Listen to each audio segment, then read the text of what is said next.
नाही पण आपण जर बघितल्या तर आता ही जी सीट आहे वायव्य मुंबईची, ती तर शिवसेनेकडे होती. गजानन कीर्तीकर शिवसेनेतनं यांच्याकडे शिंदेंच्याकडे गेले, तर त्यामुळे उद्धव ठाकरे त्या सीटवर तर क्लेम करतीलच. त्याचप्रमाणे रायगडची सीट एनसीपी कडे होती. तो अनंत गीते कसं तिथे उभे आहेत? अनंत गीतेला कशाला तुम्ही तिकीट देता? तो रायगडची सीट तुम्ही एनसीपीला द्या, शरद पवार साहेबांना द्या. जर तो निकष आहे, आज सुनील तटकरे शरद पवारकडे नाही आहेत, दुसरा एनसीपी मध्ये ते गेलेत, तो त्याचप्रमाणे शरद पवारच्या साहेबांचा हक्क आहे रायगडची सीटवर, पण तिकडे तुम्ही हा निकष नाही लावला.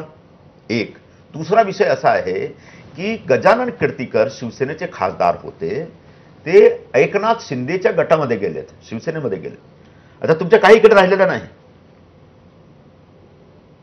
तिसरा विषय असा आहे की जेव्हा तुम्ही नवीन पक्षाबरोबर बसून सीट शेअरिंगच्या एक डिस्कशन करता, तेव्हा जो पुराणा तुमचा जो जुना एक अरेंजमेंट आहे, त्या अरेंजमेंट तुम्ही ठाम बसू शकत नाही. त्या अरेंजमेंटवर एक पुनर्विचार केला पाहिजे.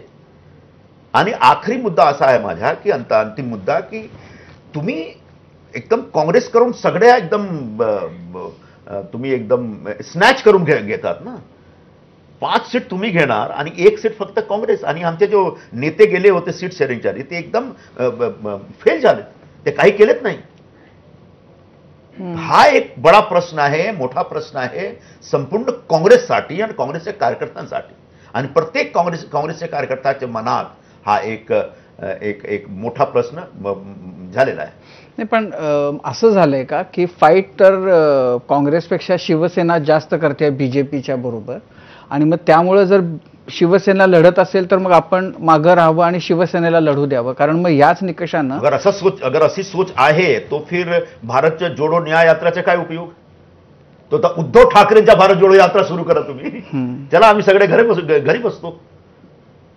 मला माहित नाही की असा काही योजना आहे, असं काही दिमागमध्ये असं काहीतरी आहे काँग्रेसच्या नेत्या मंडळीमध्ये.